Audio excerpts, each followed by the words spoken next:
That's better. All right, motherfuckers. All right, motherfuckers. All right, motherfuckers. All right, you've only got me for 10 minutes, kids. I can't remember. It doesn't matter. Welcome back, everybody, and welcome to, this is episode 14. We're losing track. Yep. Well, depends how you look at it. Anyway, episode 14. Hang on a second. Episode 13. Oh, you're right. Episode 13 is A and B. I'm not going to say it. There's two episodes. It doesn't matter. The one we filmed last week. It doesn't matter, Cal. It doesn't matter. What happened? Why were there balloons just then? Because we said it's episode 13 and everything. I don't know. Welcome. Just congratulating us, maybe. I don't know. All this living is a constant cycle of fire.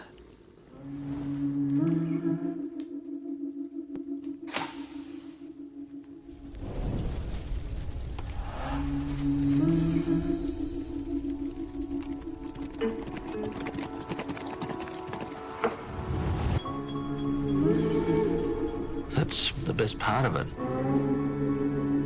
These are moments in time.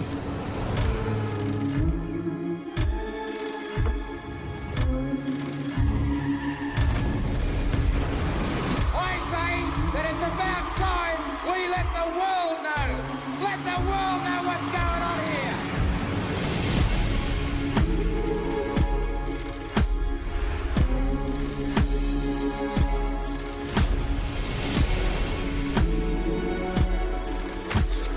And we will never be separated, the land from the people, as long as there is a sun to shine. So let the sun shine. Imagine what seeds have been laid here.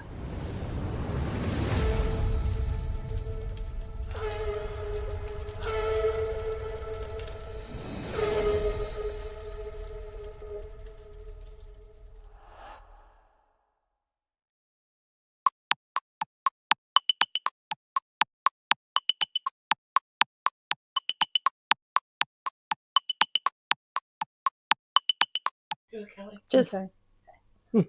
Trading places. look at Gizzy just Hello, going. Gizmo. Are you ready? Okay. Gizzy's ready. Welcome back, everybody, and welcome to, this is episode 14. We're losing track. Yep. Well, depends how you look at it. Anyway, episode 14. Hang on a second. Episode 13. Oh, you're right. Episode 13 is A and B. I'm not going to say it. There's two episodes. It doesn't matter. The one we filmed last week. It doesn't matter, Cal. It doesn't matter. What happened? Why were there balloons just then? Because we said it's Welcome. episode 13 and everything. I don't know. Welcome. Just congratulating us, maybe. I don't know. Weird. I'll start again. We just had balloons on the screen. I don't know whether we're going to see that in the recording, but just No, in I don't case. think Warning, so. warning.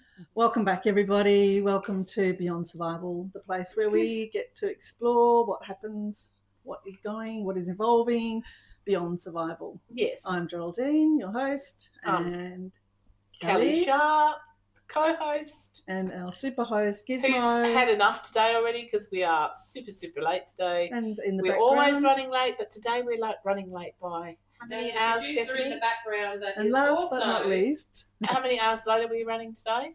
What time did we spoke? We're about, We meant to start at 12. yeah, 3 hours we're later. only hours Hours. late today. Usually So- we were only an hour late, but today we Right. were exceptionally good at being late. So, And Anyway. we are feeling great for it. yeah. Because We feel relaxed We've now. had We're so plenty of relaxed that time we've to forgotten get what we were meant to be organised. talking about, right? And I'm going in 5 minutes. And Stephanie Stephanie has to is leaving the 5 building minutes. in 5 minutes' Yeah. time. But At least she thank set you. everything up before she left. Yeah. Thank you, before she Stephanie. leaves. So, what are we going to explore this week, Kelly? Well, I believe we're going to revisit the idea of choose love over fear. In reality, what does that mean? Gizzy's being he's got attachment issues. Gizzy Hopper, because I told him off this morning. He's been a bit naughty. He is being a bit naughty. He was a bit naughty this morning. I told him off, so he's all sookie lala. Yeah. You might not get nothing out of him today. He might just be right down there the whole day. But anyway, so we're going to revisit the idea. We did speak about this before, the beautiful phrase that Lois, you now know and met. And by the way, we got over 10,000 views on that first part A video, and Amazing. B is now also collecting. So whatever we were talking about on that episode you all like, which was awesome. I think it's the biggest amount of views we've had on a long play. So anyway, she coined the phrase "choose love over fear" every time, and I'm sure we've heard versions of that in the past as well. We mentioned it before, but we didn't do a deep dive on it. We just said, what does it look like to choose love over fear? And we will explore that a little bit deeper today. And we're also going to be talking about the recent blue kind of flying all over America at the moment with the little elections, and our favourite new mayor of New York. Yes. Geraldine's going to give us a rundown on that. His speech was amazing. I'm sure most of you have seen it now anyway. And also then I want to talk about when you choose love over fear, where do you go next from there? What does that actually mean as you're moving forward? And often what can happen when you just kind of bite the bullet, find the courage and choose love over fear doesn't mean you don't still have that experience of being very nervous about the whole thing. But once you've made that decision to choose love instead of fear, probably if you have any deep traumas, whether it be abuse of some kind or you've been in a war zone or all those kind of really dramatic traumas that not even so dramatic, because life is a bundle No, of... I think on the smaller things, Geraldine, you don't, what I'm about to say, I don't think you need, this is very specifically, it's called the wall of fire.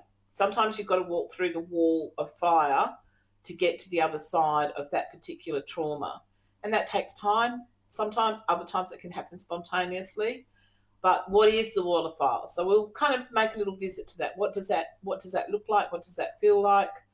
And how do you make the choice to walk through the wall of fire? What's the reward, I guess, at the end of the day with choosing that? It's not an easy road, but in my own personal experience and in observing others who've been through, trauma, and sometimes trauma does attract trauma. So often if you've been through trauma, you seem to attract other traumas. It doesn't seem to be an option. If you want to get on the other side of trauma, you really do have to walk through that wall of fire. So we'll talk about that a little bit. Again, these are all just Kelli theories.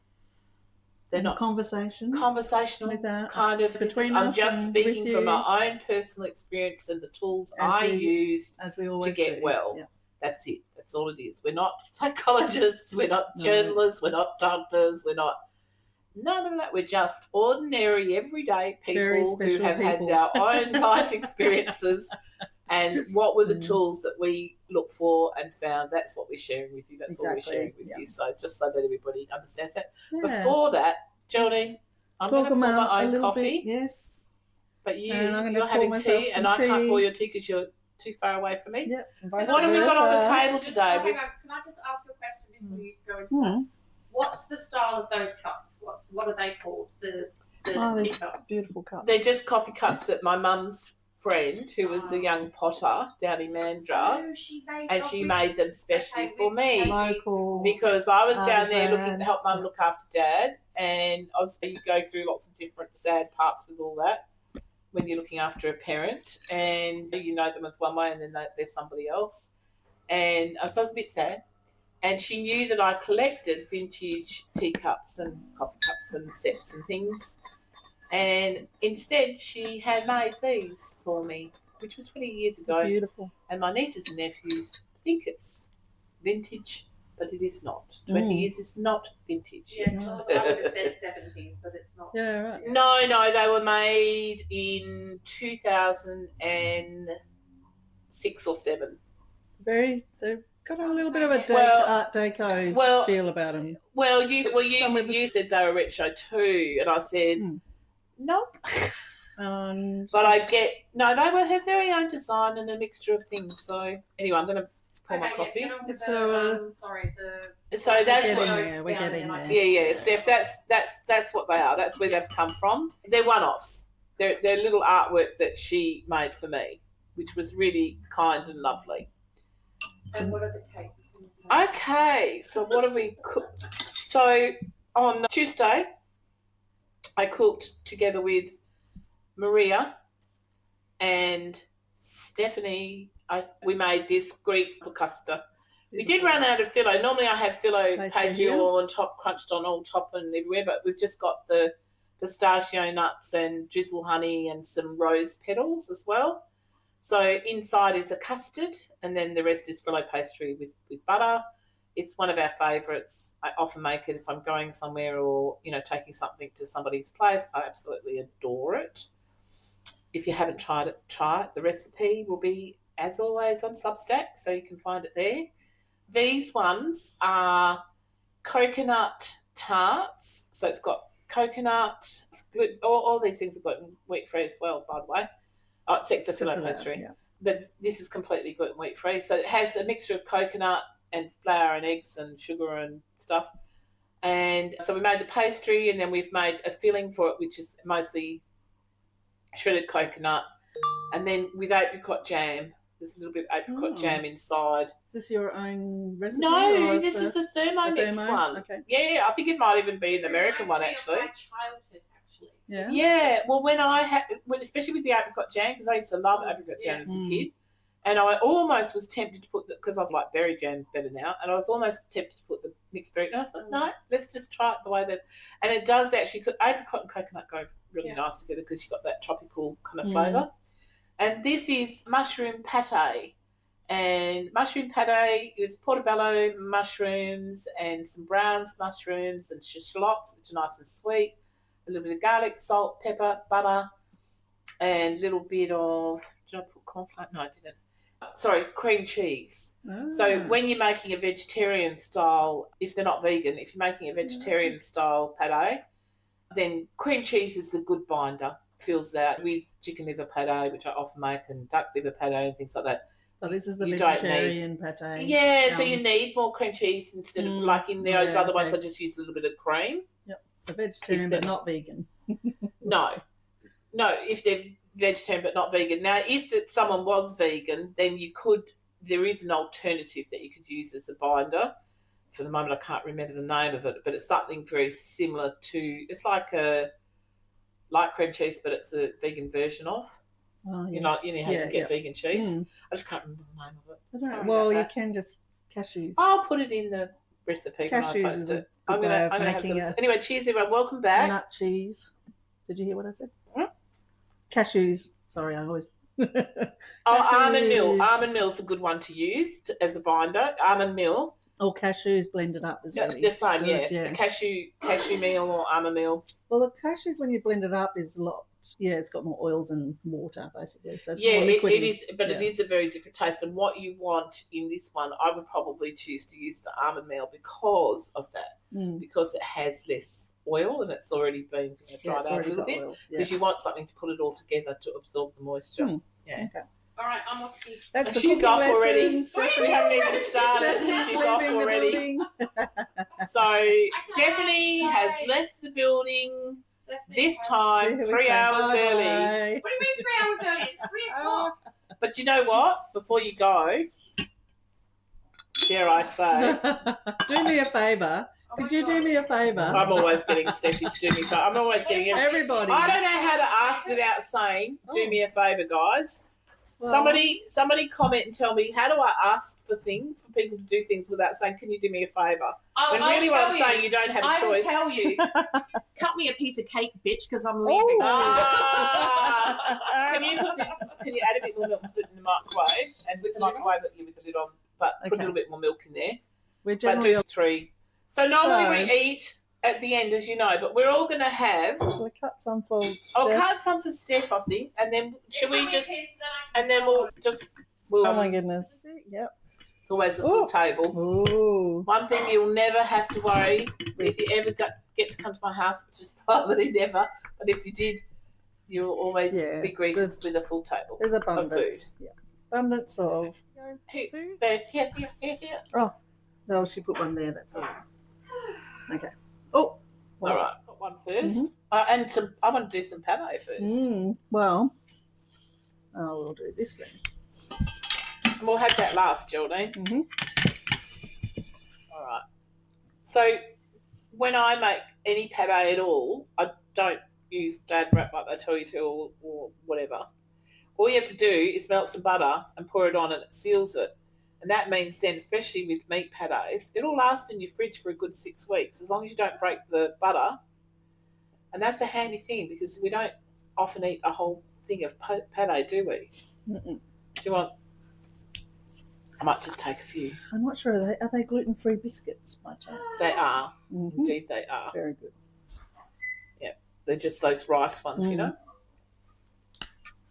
Okay. Geraldine, I know how to look after you now. Would you like me to? Yes, anybody who hosts me needs to think gluten-free. It's not that hard, Bon really. appetit. There's a lot of amazing options now that are No, not, that's just not it. wheat-based. That's pretty much Yeah, it pretty much it. Yeah. for me, anyway. Well, or look, any of the recipes I put on Substack and online that we do here, what I've done is follow. You can just follow any normal recipe, and just wherever it says flour, use gluten Might see you wheat free. tomorrow morning. Bye, darling. Okay. Yes, you might. Oh, almost forgot my cake. Yeah. Don't forget that. After it took us all that energy to. Did you want to take one of these for Baylor? I Or might yourself? actually. Yeah. Take it from the fridge. Ah. I'm and not being mean. I'm saying that by the time you get it to her, it'll be the right temperature. If you take one of these, That's it'll all be right. might be a bit too warm. Although you Yes, can that's eat them true. warm when they come out of the oven as well. There we go, I'll John. see you too. So this is entree for us, mushroom pâté. We might as well do the testing tap now, Geraldine. Okay. 1, 2, 3. Wow, Perfect. amazing. All right, ladies. Enjoy your podcast. See you, Gizzy. See you, Steph. Bye, going. Bye. All right, I'm going to pour coffee now because I'm desperate for a hot coffee. Oh, look at that. You see, you can see the steam coming up. That's when you know it's been done right. Hi to Baylor. I will. I don't know her, but Hi so. to Angus. Okay. Bye. Anyway, that is perfect. That it has been made perfect. So just if you follow the recipe exactly, that when I post it, you'll get it perfect. Mm. What do you Sorry. think? Oh, it's fantastic. Got a little bit of spiciness to it as well. Just that little bit of garlic and garlic, and cracked pepper. Perfect. It's one of my favourites. And pâté always takes me back to a little bar in France. I in just want to Paris. say the first time I Because had really the proper French do the pâté, best pâté. I used to have pâté. My chef used to make it in the restaurant and stuff. But when I went to Paris for the first time, you know that, and they've got these beautiful fromage shops next to the bakery. Often you go in, you get your French tip, and then you go into the place where there's all the different cheeses and pâtés and everything. That was the first time I probably had pâté as it should be. Mm-hmm. Yep.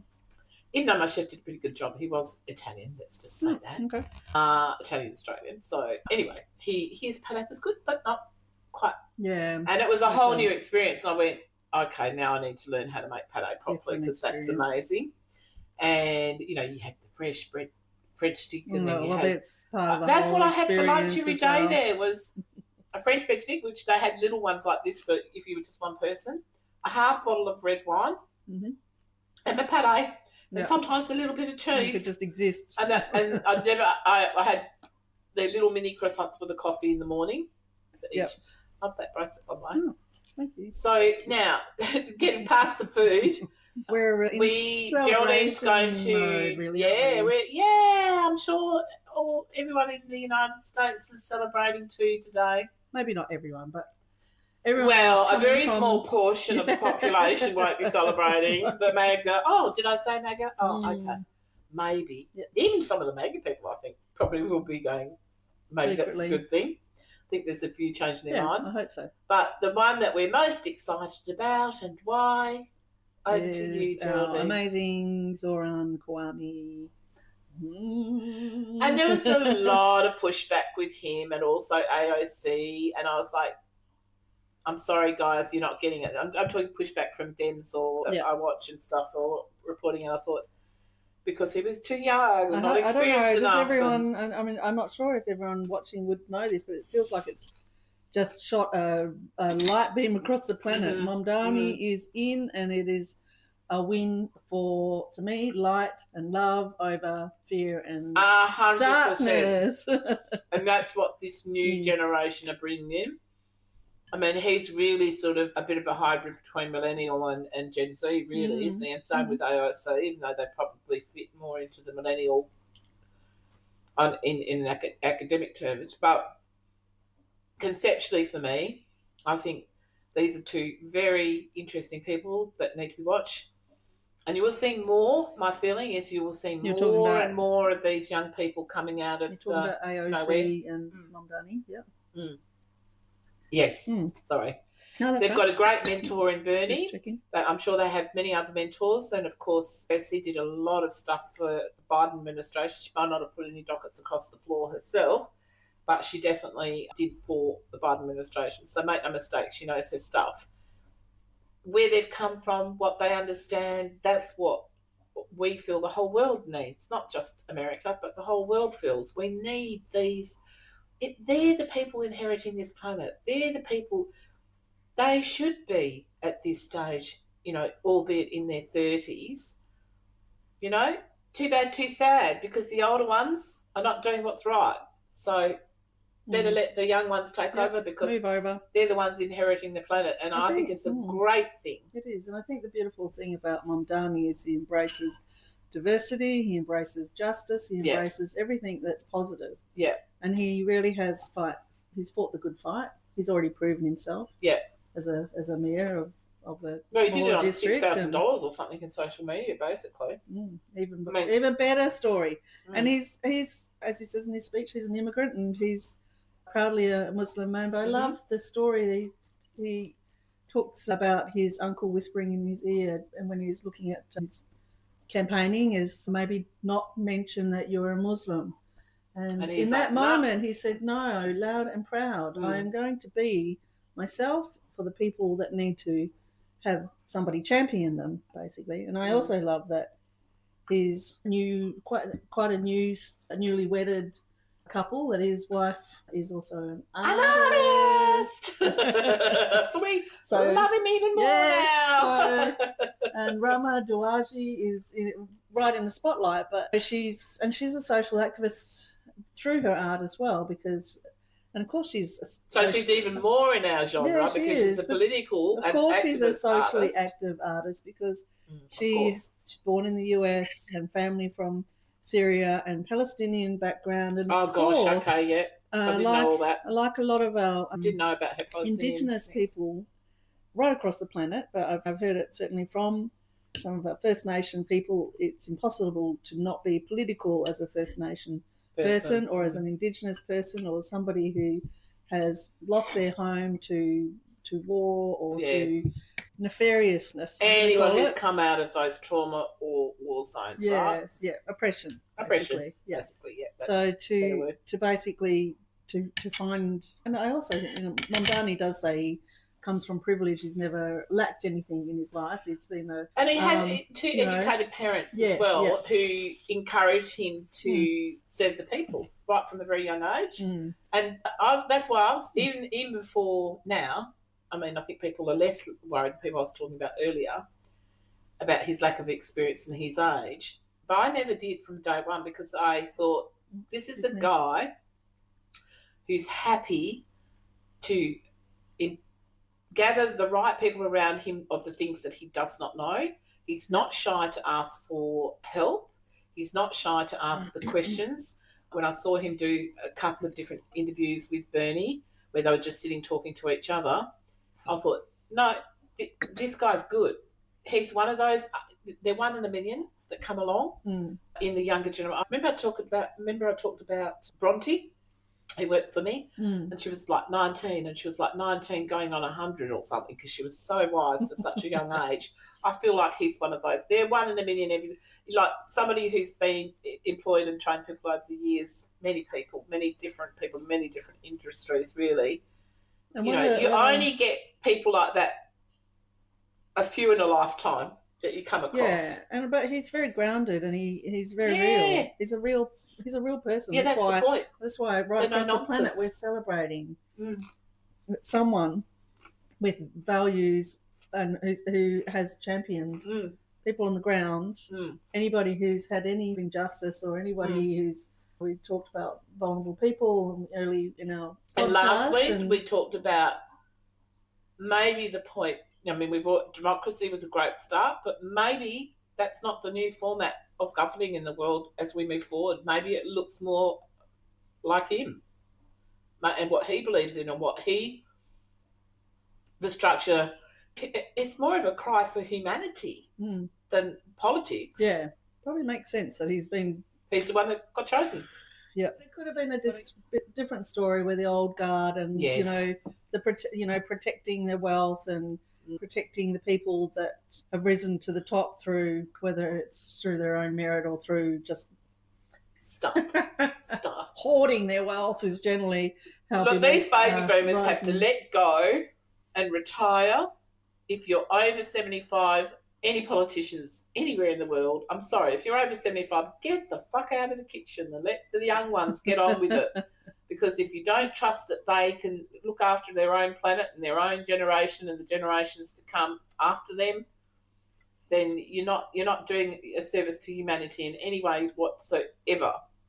It stops being a service to humanity when you refuse to move on. So just all check out, as we would say, the same when we say Stephanie's left the building, or you baby boomers, just leave the building, okay? Just vacate. And pay your taxes. Yeah, well, that's the billionaires at the top. But we're in a very different place in Australia. Yeah, we are. We do have, and certainly in WA, we do have a lot of wealth within a very small group of people. I find fascinating about that, even though we're one of the wealthiest states, and we've been a state that has traditionally produced lots of self-made millionaires in the days of the 70s, 80s and 90s. Now we're wealthy because of the mines and stuff. But what I find interesting is that for the last 10 years, we've had a Labor government here, like especially this last election, a lot of seats held. Yeah. I think it was only right across the board. 2 Liberal seats. I mean, it's been the same with the federal government, but we got our results before the federal stuff. And I think there's only 2 Liberal seats in total. And then there's what we call the teals of independents. There's about 6 or 7 of those. And it's pretty much the same in the federal government, right? That's why people like Peter Dutton lost his seat. Well, just on the ground, I find it interesting. I work in public education and it's very much underfunded, and teachers are constantly putting their hands in their own pocket for resources. And since I had my own child going through public education, it still surprises, it still shocks me that is happening in Western Australia. And I do look at where we're spending our money. And the announcement, the local news, was that the WA Labor government is pulling money out of the refurbishment of the Perth Convention Centre to buy a private hospital and make it and it's a small hospital in Mount Lawley, and make it into a public hospital. My brain is kind of like, why can't we do both those things? I'm not sure. Yeah, that's our youth. That's our future, right? Yeah, that's the future anywhere. If you're not covering education at the even primary school and high school level, or primary school, middle school, high school, as it is today, we are lucky. We have got to a certain point. We have cute. Yeah, so we do have public education that is relatively free or inexpensive. It is, yeah. But at the same time, I could go on about how does that. I know how it works there, Jonathan. I know I didn't have children, Kelli. But I do have 6 nieces and nephews and 3 godchildren, so I have followed them through all their education. So it's interesting to me just looking at the Scandinavian countries and how they do value education, and looking at the US and, and Australia as well. I think that we're taking money out of public education rather than putting more money in. In the Scandinavian countries, certainly I know in Sweden, because I talked to a friend who lives in Sweden, shout out to Vin, and basically every child gets a certain amount of money to take it to the school that their family want them to go to. So so they get choice. Everyone has the same amount of money and they have choice, and it means that the quality. Whereas here it depends where you live. Your kids have to go to whatever local schools are in your precinct. And in Australia, certainly in WA, being public service, they can't advocate for themselves. So the private education, I'm getting on my bandwagon here because I just find it quite ludicrous, the whole system. So the private education, well, I think that's why a lot of parents are taking their kids out and homeschooling in the last 20 years. That's been happening a lot. Slow increase, but has it? Yeah, but it is on the increase. I think that might be other reasons, but yes, there is some failure of education of children, and yeah, we could talk about this for a long time. What I was going to say is that the private schools lobby the government, and the public schools not supposed to lobby government, so they're going backwards, and you can see it in real time. And Julia Gillard was the last Prime Minister to put a lot of money, and that was into infrastructure of education facilities. She was also Australia. the one that came up with the idea of NDIS. NDIS is basically a government funding body for people with disabilities so that they can stay in their homes with support workers in their homes rather than what was changed now. Or within family homes. And then that was Gillard who set all that up, and then all the rest of the governments followed through. Yeah, and I would not be here today doing what I'm doing if I didn't have the support that I have from people like Geraldine and I've talked about the other girls. And the other good thing about that is I was able to choose so I wasn't just signed up with an agency, and I was on that system for 4 years, and that was horrid. You didn't get a say about hours or who you got coming here. They just would turn up. It was horrid. On the NDIS system, the most important thing is that the power comes back to the person, so that we can choose who we want to have working here, what hours, at what times of the day and everything. And it's been absolutely life-changing for me. I've been on it for 4 years now, and I've been able to get back to doing some art, do this podcast to help other artists. I've been able to, just be more mentally, emotionally and physically well than I was the previous 4 years to to be more part of communal life, which is something 100%. That you were missing out on. So NDIS is a very good story, and I come back to Mamdani and the fact that he's a Democrat socialist. And I must say that I am elated. This is me elated, everybody. In your opinion, what do you think? Well, being a mayor, where could he go from that position, do you think?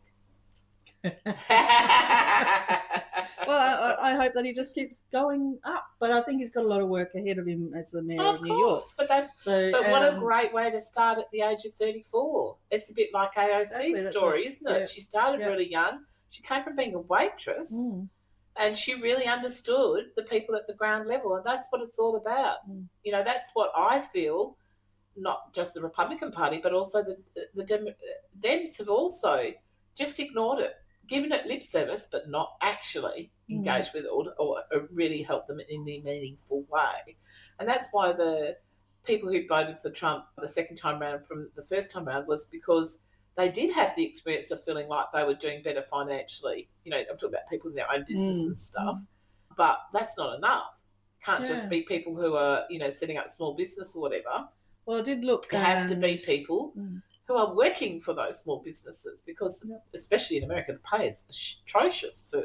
Exactly. We've always looked at it as we've always called, America. Well, they have a working poor situation where more than 50% of it's risen over the years, of course, they can be working full-time jobs and still not be able to pay their bills. That's insane. Yeah. And that's one. And that's not living out of.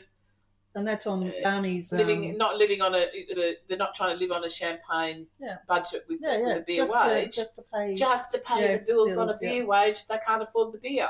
And that's on Mamdani's campaign was to have a minimum wage of, I think it was $30 basically. I know that Biden did put the minimum wage. It might have been Kamala Harris' steam behind it, but it was raised up to $15 something an hour. Yeah. Well, it might sound insane, but it used to be $8 now. Yeah. So that's a big improvement. That's almost double. So, and also to have some public childcare. I mean, as an Australian, it's almost inconceivable to think that there wouldn't be some childcare isn't free here, but it is subsidised. Subsidised. Would you like one more? Oh, thank you. It is subsidised, and if you want a productive nation, and you need to support people. That's it. Like it. Yeah. Oh. No, I'm having the still on the pate, everybody. Oh, okay. Delicious. All these things make for a more healthy society, and I think a lot of those things that we changed here over the years was looking to Europe and a lot of European countries that were already doing it, that had a far more progressive approach, I guess. And guess what?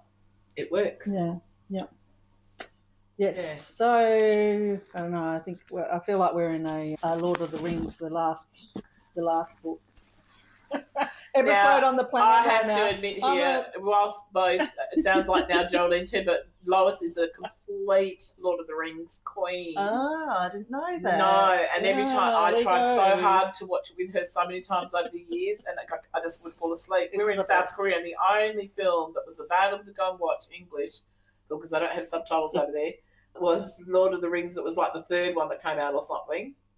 And I said, I'm going to try really hard to stay awake. After about 10 minutes.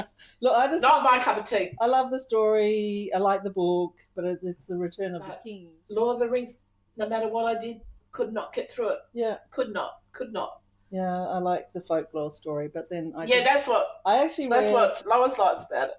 That's what I don't like. I read them side by side with the Bible. No way. Yeah, I actually didn't read all of the Lord of the Rings. I read Silmarillion, and then I skipped through a couple and read the last book. See, now I didn't read. Now I don't know if you had been forced to read Lord of the Rings like me. Would your attitude to the series be? Well, I actually didn't realise that Tolkien was so religious, and I visited Tolkien's grave when I was in the UK. Even got a little place just opposite the cemetery. Did you know? Oh my God, it's so you, Geraldine. It was worth it, everybody. Lord. It was just an accident, actually. I was in Oxford. You had to do all those things. But Geraldine, as well as I know, there was no such thing as accidents. It's synchronicity, actually. Yeah. What I was saying, I didn't plan for my family to go to Tolkien's grave, but it was fantastic that I did that epic journey. Yeah. But I didn't realise he was Roman Catholic and the storyline was so aligned to the other book that I was reading, and how much it was. Anyway, just how much the plot was about his own. It wasn't a religious story. Anyway, anyone who's read it knows that it's not religious, but it has that epicness of the Bible. And I feel like we're in the times of epic. And anyway. Well, it's definitely a time that will go down in history, that they'll probably still be talking about it 1,000 years from now. Mm. Look, what I loved about the characters is there was mortals and there was immortals, and they mixed, and I all on the same plane, and they married, and then there was great sort of it's just such an epic story. So I don't know, but I just feel like that's the planetary Iliad is like a story from something as epic as Whereas I like Lord to of the Rings. Go back to that's for me where it all fits together is the monastery story, how the monastery became a university, and the monastery always studied science, art, and spirit. Yeah, I'm like, that's me. Yeah, that would be me in a nutshell. There wasn't much science in Lord of the Rings, I must admit, but yeah.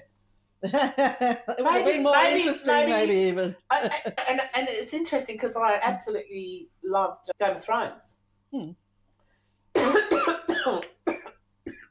Uh-oh. She said something wrong. Choking on my own words. But I and I don't usually like violent things, and it's very violent. Very violent, yeah. But the storylines were because of the violence and. You know what I used to just do? Oh, yeah. And, so the boys would watch it and I'd go. You know what I do? You never want to watch television with me. No, because it's so visceral for me that I'm like, oh, no. And my family have to tell me to be quiet or leave, leave the room. No, if I didn't do that, I think I would be that as well. But I think why I could stay with the Game of Thrones, even though there was a lot of mythological kind of storytelling going on there as well, it was all the different factions and all the different storylines coming together, and it was over a long period of time. Yeah. And so that's what got me in. That's why I was interested in it and why it engaged me. It was all that stuff, because I think it is, again, a little bit of a mirror for humanity. If you look at our history, it's very checkered like that, isn't it? Yeah, a bit more dramatic, but a bit like Lord of the Rings, a bit more dramatic. Well, we don't know. Or not maybe we didn't live in the Middle Ages. Actually. It probably... No, I mean, try. Okay, let's see what she thinks of this. Very good. You haven't even swallowed it yet. How can you tell? I know I keep saying it's very good, but that's because it's very good. So... Don't ever give me a recipe that if you don't want it to change. Well, it's like my mum, God bless her. I've never met your mum, but every time you tell me about her, I feel like we would have been kindred spirits. Yes. Well, my mum always made everything tasty. It doesn't matter what. So it wasn't all about textures and, she wasn't a fancy cook, but she just made things taste very whole and, she was... See, that was my mum. And then when I got the restaurant, I used to, and how did you do that? And why did you do that? And, and when we'd sit down designing menus, I got to be creative. Yeah. So that's when I started working outside the box with it. Yeah. And going, now if we take Mum's recipe like this, we do this. Yeah. I remember one Christmas Eve, the chef was ill. Not most of the prep had been done, but we had a big function coming in of 34 people for a sit-down Christmas dinner. And he hadn't made the pudding, and he meant to make the pudding about 6 weeks before. Whoops. Yeah.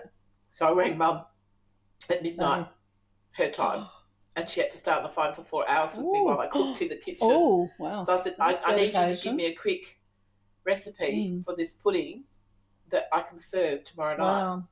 Well, and she did, and we did it, Well, I think my mum would have done the same. I don't know if I would do the same as a mum. Not that I'm not a dedicated mum, but I was going to say you're a pretty good cook yourself. You like to cook, and you've got the little thermy now, which always helps. Yeah, no, I just think it's the thoughtfulness of our mums. I'm not saying I'm not a thoughtful mum, because I am in different ways, but the material support. You're an extraordinarily thoughtful mum. Yeah, I'm always blown away by your relationship with your son. You guys have the most amazing relationship. Well, I'm pretty lucky. Excuse with me, my son. everybody. Right, so the Wall of Fire. I think this the New York story is, overcoming so much. So a lot of people had to walk through levels. a lot of walls of fire to get him in power. So, and I think his friendship and what he and AOC and Bernie have been doing together is absolutely wonderful. Talking about the Wall of Fire, what do you feel was in that situation? What was the Wall of Fire for them? The Wall of Fire. Well, I was just looking up, because I think being Muslim in Australia is not easy as well. And I say that from experience of working with, I remember working with a beautiful Muslim woman who wore a beautiful, colourful hijab every day. And I remember, because we worked in the southern suburbs of Perth, and I remember her telling me she couldn't take public transport in Perth because of the abuse, mainly from men, of course. Yeah, West Australian men, which I think is a huge indictment on them. But to not feel safe as a woman just because you wore something that obviously is about misunderstanding or not understanding or ignorance, or, I mean, it's all negatives. It's all coming from and negatives. It was sort of, I think, and really that's still, well, a lot of that went on to steroids after 9/11, and it really didn't calm down for a very long time. And even though it's coming out, it's still there, it's still present. I mean, this is Fatima Payman. So there's two West Australian senators who are Muslim and very strong women. But I did follow after she crossed Parliament Across the floor. Yeah, across the floor, thank you, on the Palestinian two-state. And and Labor were terrible towards her. She was Labor, and then she went independent after that. She had to. Had a choice. She didn't. She was cut from them for, and yet whatever 2 years later they made very not too long afterwards they were talking about that, and it was. But I think it's because she's wearing a hijab. I don't think it was because she was. Past it. I told you. So maybe where we're going in the future, I hope it looks like, this is what my hope and prayer is that, again, I still think it comes back to each individual must do the business with themselves. I'm just remembering the Lord of the Rings again. Oh my God, go girl, go. Give me your Lord of the Rings reference. Oh, just the story of Aragon and Arwen, which was one of my favourite stories, and it's he's immortal and she's the elf maiden, basically, immortal. Okay. And it's a beautiful story, and some people will know it, but tell me the story, because I don't know the story. Oh, I don't have to kind of read the whole thing out, but basically, Dad doesn't approve, Father doesn't approve of the relationship, and he's got to prove himself, and this is over. I don't know whether it's over. So she's immortal, so she can wait. Okay. Good and finally, he proves himself to Welland's father. I'm just trying to remember his name. And of course, there's the dark forces of Zohran. There's all this amazing backdrop. But what I love about it is she becomes mortal through the marriage and through the whole story. And she, so him as sounds like a different version of the Adam and Eve story. And did she of course, get blamed in the end? No, but she lives a good long life. But he obviously dies before her. Okay, and that was just basically was foreseen. Okay. Of course, you see that in the in the movies. That's the beautiful thing about the Lord of the Rings is the story is woven past, present, future. I feel like it's a futuristic way of telling stories because it seems like a lot of people learn to tell stories that way. Anyway, I digress. So she dies. It's a great. She dies. So he dies. He proves himself, and he lives well, and then she goes on as immortal, from being immortal to being mortal, and wandering the woods and having a good life. So she dies well, and he lives well. And I just feel like that's, I don't know. There's just the poetry of that whole story is just crumbles me every time. Translate that to now for me. The state of humanity. Well, in that we have. That we need to live well and live our lives well and prove ourselves on. And unfortunately, most people are being prevented from doing that because of governing. I'm going to blame all the even democratic governing has not been successful. Really, at the end, it's been somewhat successful, but and a better model than what was before. But I think it's had its day in the sun. I think we need to think of something even more elevated than that. And let's get rid of this suppressing of the via political correctness. I think the biggest and the most damaging thing that democracy gave humanity was this idea that by weaponising PC we would be better for it, but it was the opposite. Because what you did and why you're seeing the uprising of people, the MAGA movement, for example, and other movements around the world is similar, is because, again, also, as I said to Malcolm last week, we have to stop weaponising PC. It's our fault. We became the oppressor, right?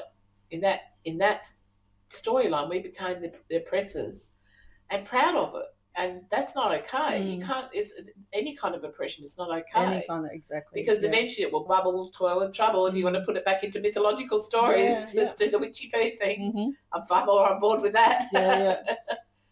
And again, these are collective walls of fire that I believe humanity are going to have to walk through together. So you do your business individually first, and then there's going to be many community and larger collective consciousness that we're going to have to say, okay, we need to do our business with this. This is another wall of fire. It's a painful process, walls of fire to walk through, but sometimes there's no way over, around, or under. And I tend You're to going to go think through the wall of fire. that's it, because I think what happens is we go, oh, that's a bit too tricky. I'm not going ready. to go around this way. And then Maybe what happens, we just go around again, and we go around again. Okay, this time I'll go over. I'll just jump over, and then we jump over, and we jump over, and we jump over. And then we hit the other side, and we jump back, and we jump back. And guess what? We're exhausted from that. And so then we can't do anything. So still we haven't solved anything. You know, I like the idea of going through the wall of fire. Yeah, really because we spend a lot of time going around the fire, and then we're just going around in circles, right? We never actually want to get too close to the fire because it's too hot. We're too scared of it. And then we go, okay, maybe I can go over, maybe I can jump over, and then we get exhausted because we keep leaping, you know, the leap of faith. The leap of faith will get me there. The leap of faith will get me there. And guess what? Bang, you're back at the beginning again, in front of the wall of fire again, because you never really dealt with it. And then the other thing, then we start digging holes. And we say, I'll go under the wall of fire. I'll dig a tunnel. That'll protect me. I won't get burnt. I'll have time. It might take a bit. So we spend hours and hours digging this little tunnel so we can get to the other side of the wall of fire. And guess what? We get exhausted again. Sorry, everybody. You're not and guess there what? yet. When you come up over the other side, there's the wall of fire right behind you still. Oh, yeah. And you can't escape it. You can't keep going forward because you've got that wall of fire that's just going to follow you all wherever you go.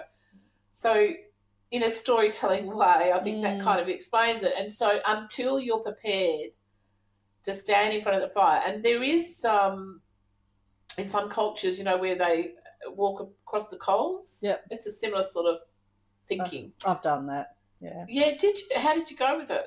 It was easy, everybody. Yeah, I wonder what they do. I've never done it, but I always think, I'm not going to recommend it. did they put ice on their feet? No, it was in a very controlled, it was a yoga retreat situation, and it was very safe. They made it safe. It wasn't there is quite a few cultures with it. Yeah, where they really do it. It's a long one. Yeah. It wasn't. It was a and short one. They really do it. Like, I think if you go back to more traditional cultures like rainforest kind of people, that, you know, that they were doing that right back then, weren't they? Yeah. I think was it part of their ceremony stuff? Yeah, I'm sure there's lots of cultures that have. Yeah, indigenous cultures I'm talking about, basically. So okay, so I want to Google it now, but I'm not. No, I think there's quite a lot of different cultures. Yeah, I think a lot of indigenous cultures have a format of that, including yoga culture. Yeah. Look, I mean, just in the physical, nothing scares me more than fire. I don't know why. Okay. You can send me out in a storm. You can send me out with lightning. You can. There's many situations from nature that I'm happy to walk into, but fire, I've always gone. Yeah, same. Because the heat comes off it, right? And I think that's why I like the term, and I coined the term for me as far as I'm concerned, the wall of fire. And I'm like, oh, here we go. Here's another wall of fire. I'm just going to have to take a deep breath and just walk it. And the surprising thing is about that, all that time we spend going around, over, under, we are so exhausted that we then can't do anything. And sometimes that's good in that exhausted state. You surrender. And then you walk through the fire and you go, oh, God, I can't believe I made such a big deal about that for the last 10 years. It wasn't... Sometimes it is a big deal, though.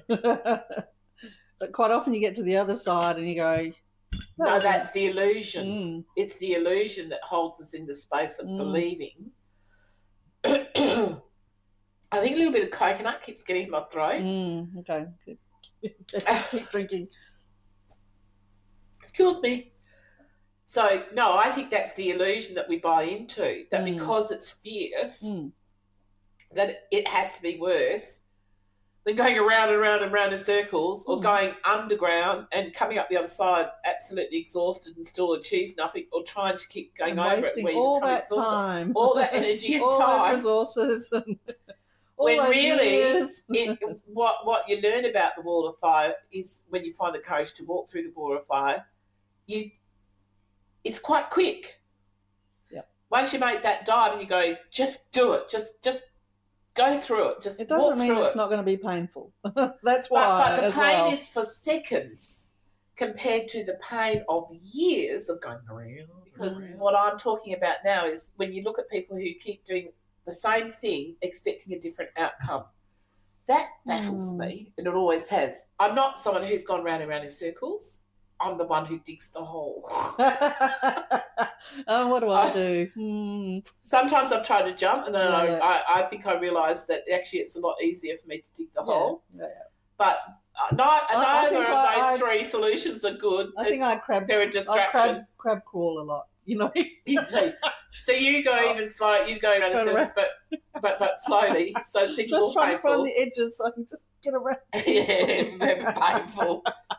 That's very painful. So they're far more. All those three solutions are so much more painful than maybe the seconds of heat that you feel going through the wall of fire, right? And it's so funny because I can on almost every situation that I've had to do the wall of fire, and you think I'd learn, but I still end up having to do all the other stuff first when it's a new issue before I work out, oh, that's right, wall of fire, just do it, Kel, just do it. Just take a leap of faith and just go.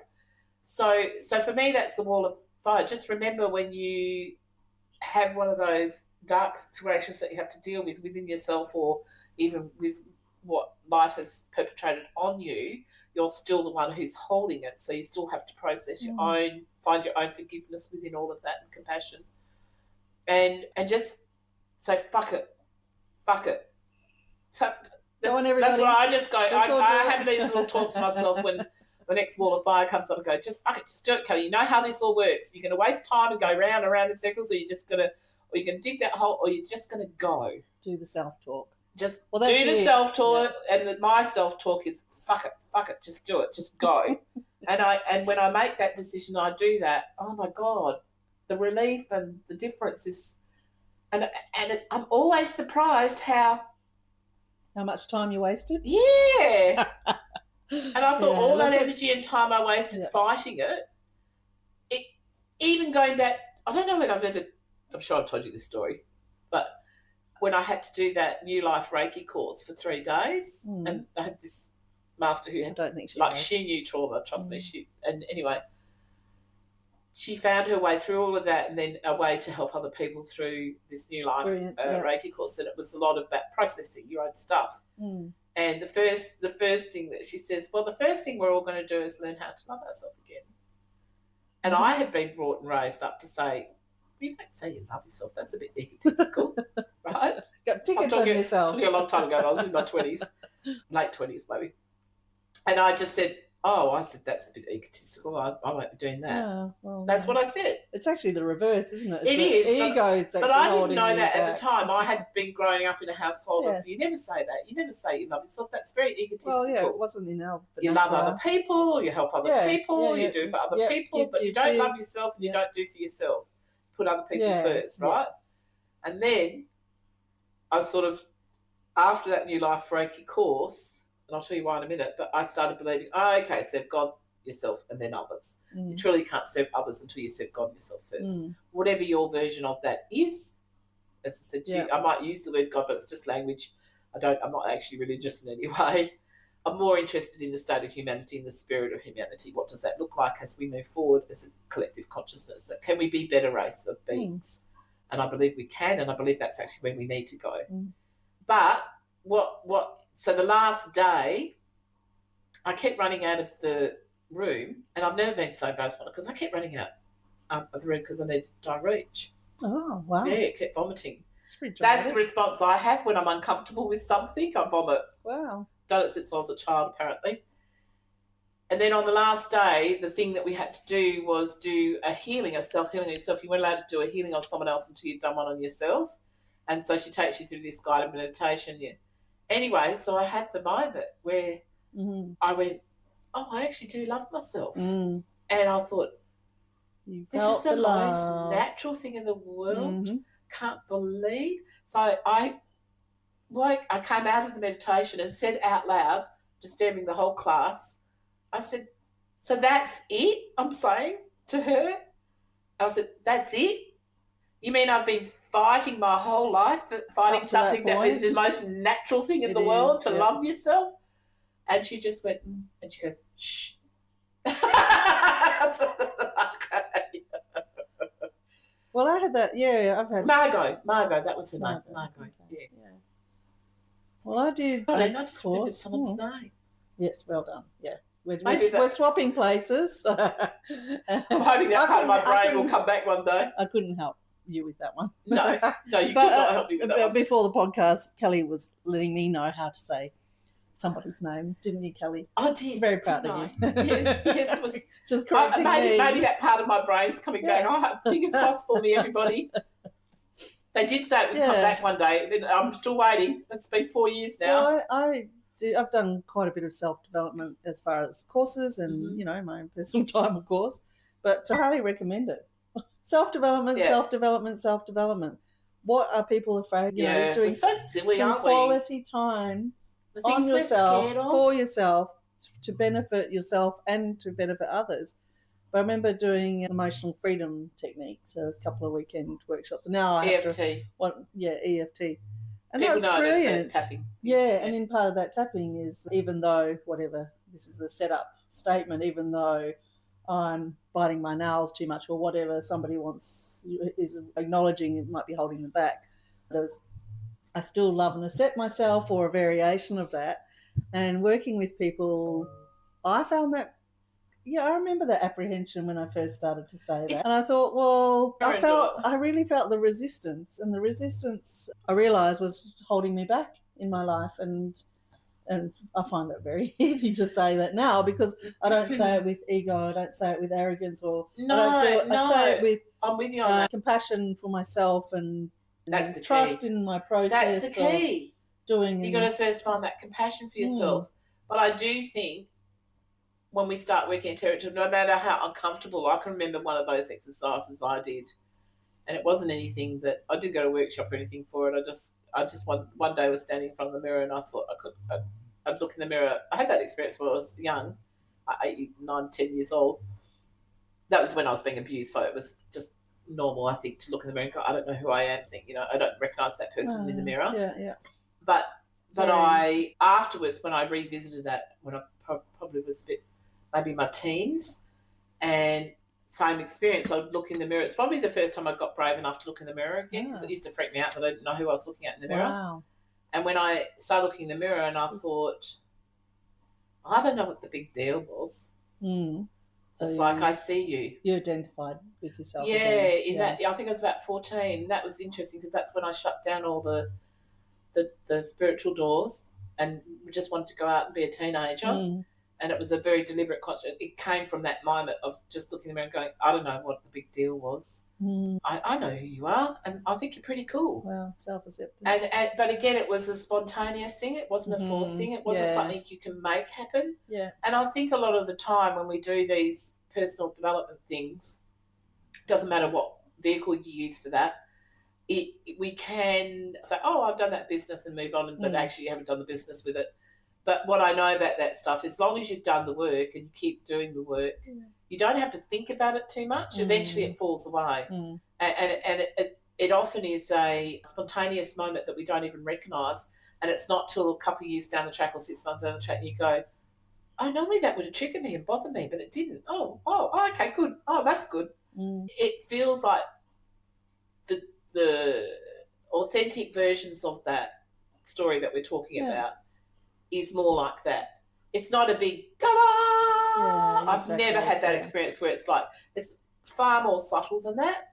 And that's why it's important to continue with the daily work, even if you feel on a personal level like you haven't got anywhere with it. Make no mistake, you are. All those little increments you do make a difference. And sometimes it can just be acts of kindness to other people. Talking about that earlier, Geraldine and I were discussing before, or all three of us actually were discussing before. I said, I often joke and say, should do a Carney, or we should look to Jacinda Ardern. And of course, at the moment, she's in America, which we've spoken about before, promoting her book, a different kind of power.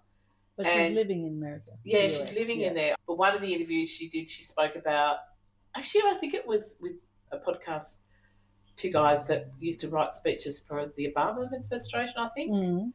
And they have a really cool podcast, actually. I don't watch it all the time. I tune in every now and then. This was one of the ones I tuned into when they interviewed her.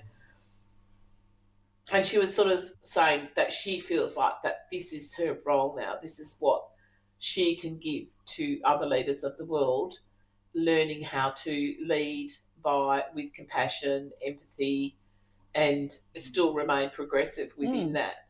So what that did for her, one of the things they learn in leadership in that particular faith was how to lead with compassion and kindness and empathy. And she did apply that in real life, and it did work. I get that it was on a much smaller scale in New Zealand, and it is the bigger the population, the bigger the country, the harder it is to emulate that and keep checks in it. He's passed out. He's had enough. But yeah, so we have a snoring dog. Look, he was in trouble this morning, and so he's been out of sorts all week actually. And because I went out on Sunday for about 5 hours, and apparently he didn't handle it very well. My neighbour told me, and he hasn't been the same since. But we'll get there. We'll get there, won't we, baby? And so now he's passed out because it's the first time he's been relaxed in about 4 days. Yeah. Gizmo loves our podcast. Yeah, and then as soon as I get in, he comes and sits, and he knows that Geraldine's coming. Yep. And he's waiting for he's me. a beautiful, beautiful boy, really.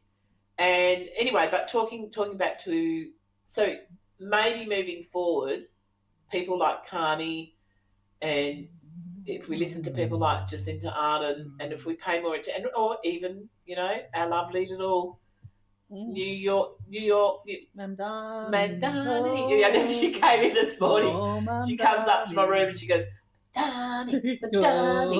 And I said, yes, Mamdani, I'm with you. I think what you're seeing is a possibility of a new style of governing, and I love it. And I look forward to seeing where he goes and who follows him. And I can see an uprising of younger people like him and like AOC being the new style of governing. And that's a good thing. That's a good thing. It needs to be emulated and duplicated around the globe. Yeah, it's a holistic and maybe thing to me. We'll find a new kind of democracy that isn't fragile, that has real staying power. Yeah. What's keeping the American kind of it's not democracy keeping them alive. Certainly not the Dems keeping it alive, or the Democratic Party I'm talking about. I think it's the people, because they're so resilient. Of course, yeah. And it's grassroots stuff. And maybe that's where it needs to go before it finds a new voice. And what does a new style of governing look like? I don't know. But I hope it looks something like Mamdani. We love you, Mamdani. I know that you'll probably never see this podcast, but we love you. You're a good example to the world, love. Thank you very much for that, for being an example to the rest of the world. We are all going to learn from you. Yeah, it's regenerative stuff, and it's beautiful. It's really, truly beautiful. Yeah, it's a light in the darkness. Yes. Basically. And on that note, we could probably wrap up. Are you going to wrap up? Well, we haven't had any of this, but no. We can have some of that. We must have some of that as a final wrap up thing. But this is my favourite, one of my favourite desserts to have. I really love it. Listen to that resonance. Don't do it again. You might crack it. I don't think I did this time. Oh my gosh, so good, guys! Out of all our recipes that we've given over the last 12 weeks. By the way, thanks everybody. We seem to every day get a couple more 100 subscribers, so thank you for that. Yep. It's not bad for a 12 weeks work.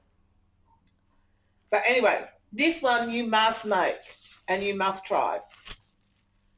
Greek focaccia. And it is so good. So good. So, there you go. Very early That's days. just the custard She's bit. trying to poison me. I can't do it. There's no nuts on top. Otherwise, there's no pastry. Okay, Mum. If I could find wheat-free fillet pastry, I would give her that. I have had it before, and it's beautiful. Oh my god, it's so good, so good. Anyway, is there anything that sometimes you have a reading? Yeah, I was trying to find something for today, and I didn't actually. And I think I mentioned my favourite books already. Maybe that's many enough times for today. over. Yeah, No, look, it's and not maybe, my favourite. And maybe book, that's enough for today. Maybe we can wrap it up. We've said what we want to talk. We mostly wanted to talk Mamdani. We wanted to say congratulations. And Duashi. Congratulations to America with all the blue kind of ribbon stuff happening.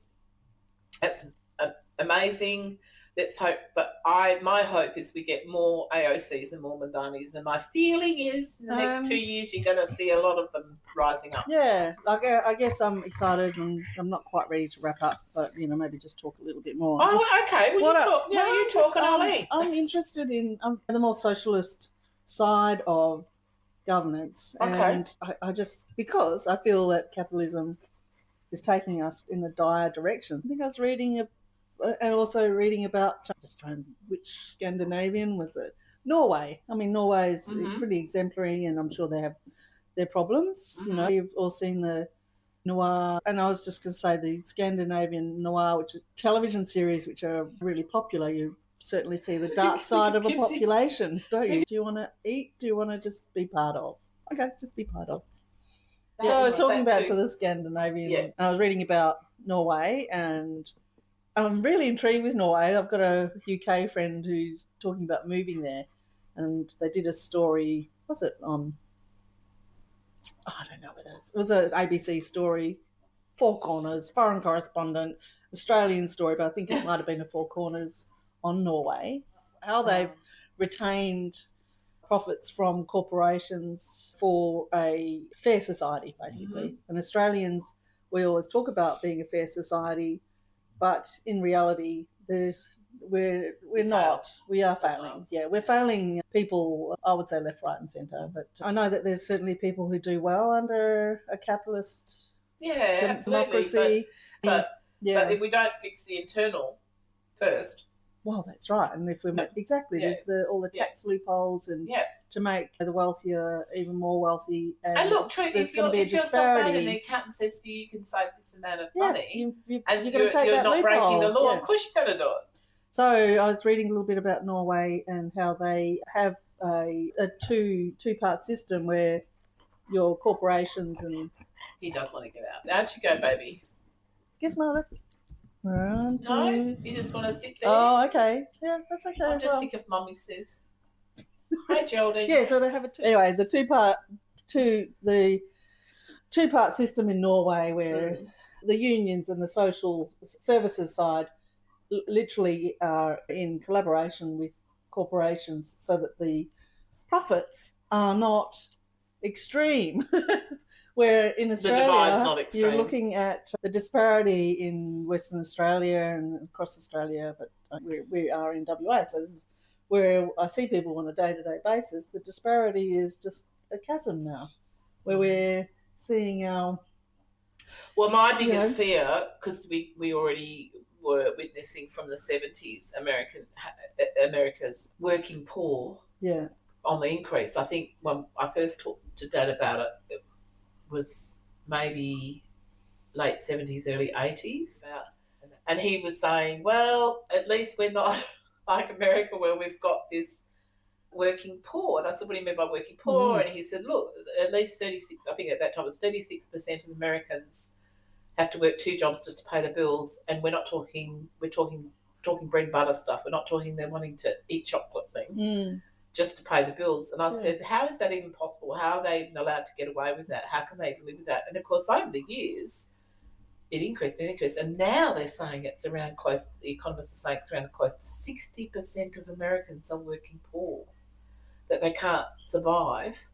That's a very small portion of the population that are above the poverty line. Well, it's very concerning with this. There's no middle class anymore. Suspending of or it's disappearing. Of the US, suspending the SNAP program, which is really about... But the SNAP program is 9 times out of 10 people who are working their arse off, but because the wages are so low and the cost of living is so high, that without those SNAP programs and Medicaid and Medicare and all the benefits that they get, they would not be able to live and survive. But what concerned me about that is the 44 million people are on SNAP. Yeah. That's almost double the population of Australia. Yeah. and, Yeah. or at least, I don't know, it's 2/5 of So the now not population. only are they responsible for starving children in Gaza, because that could have been stopped a lot earlier, also the situation in Ukraine, he could have stopped that war if he would just go against his so-called friend. He's not your friend, Trump, by the way. Then, yeah, deep doo-doo stuff. That's why we're in the deep doo-doos. And now he's starving his own children of his own country. Yep. I mean, it just seems to me that is the cruelty of Stephen Miller. And I think he's bought into that. I think he's aware now and he doesn't care.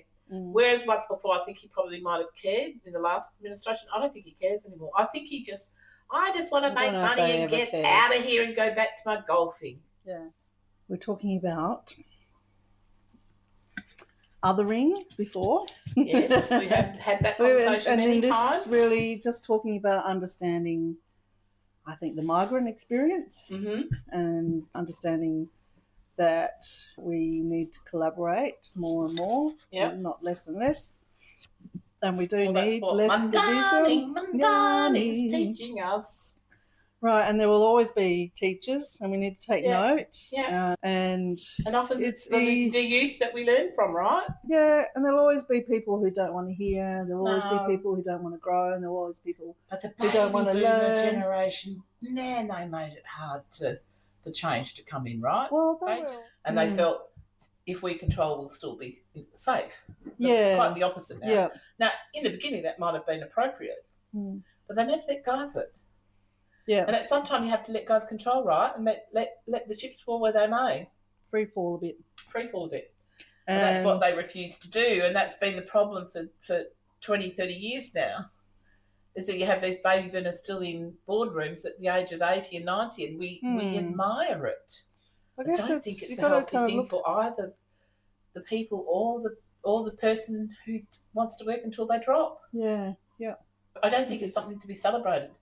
What happened to life and going out and being with your family and your grandkids and enjoying yourself? Yeah. Well, speaking of enjoying yourself, I've been doing a bit of gardening. Nice. In the last week.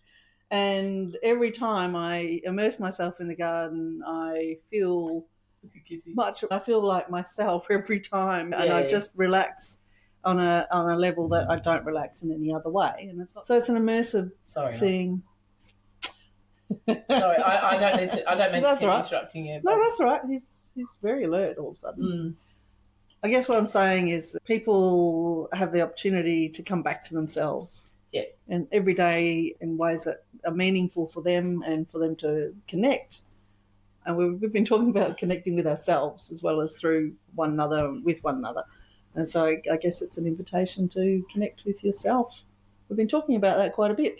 So coming through, choose love over fear every time. Be courageous. Forget about going around in circles and expecting a different outcome.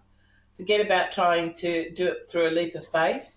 Go through that wall of fire when you're ready. Because that doesn't work. I know that one.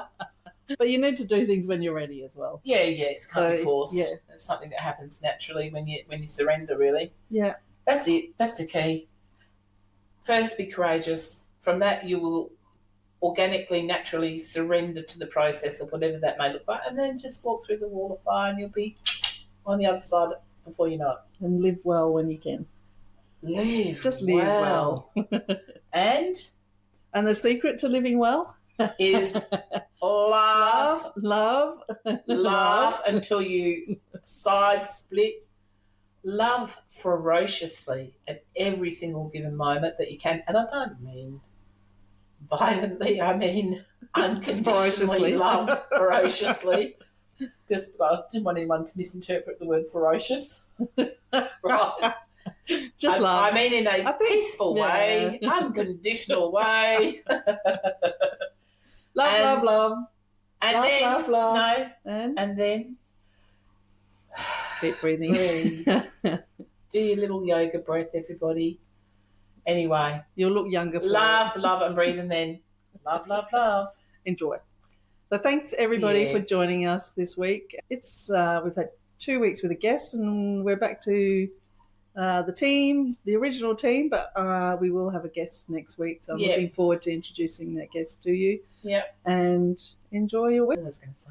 Thank you, everyone. Thanks for joining thank you, everyone. us. And thank you for all the new subscribers. We really appreciate it. You know, we've had a number of different little videos and big videos go viral now. This is all walking towards being able to become, hopefully, sometime soon, monetised so that we can help other people, help artists. That's really what it's all about. It's a non-profit organisation, as you know. I hope you've all been enjoying the incredible artists that we've been Kelly's showcasing. been presenting and editing into each of our episodes. So keep enjoying. Because for me, art comes first, guys. Yes. And I feel like I have left that at the door a little bit through this podcast. So now in the last 4 episodes, I feel like I'm re-engaging with that, which is nice.